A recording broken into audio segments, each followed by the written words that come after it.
آپ کی وفات ہو چکی ہے.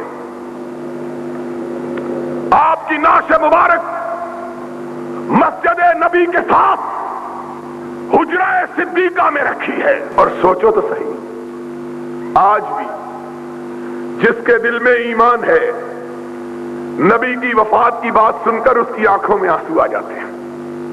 آتے ہیں کہ نہیں آتے؟ نبی اور جن کے پاس نبی تھا علیہ الصلوۃ، جو ان کے پیچھے نمازیں پڑھتے تھے، جو اس کے جھنڈے کے نیچے جہاد کرتے تھے، اور جو اس کے چہرہ پرانوار کو دیکھ کے اپنے آپ کو جنتی بناتے تھے،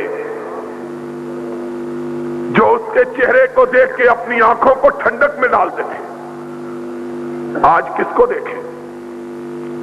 آج ان کو نبی کا چہرہ اقدس نظر نہیں آتا. کتنا بڑا غم ہے. میں کہتا ہوں سارے کائنات کے غم ایک طرف، اکیلے مدینے والے کی وفات کا غم. امام کائنات نہیں رہا. اور غم کا عالم یہ تھا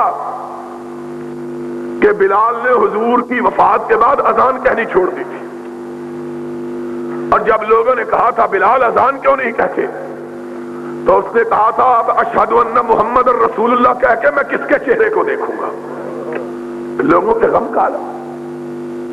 غم کی حالت یہ تھی کہ لوگ کہتے تھے اگر ہمارے سینوں پہ احد پہاڑ بھی رکھ دیا جاتا تو سینہ اتنا مچلا ہوا اور مسلا ہوا نہ دکھائی دیتا جتنا محمد کریم کی وفات سے دکھائی دیا.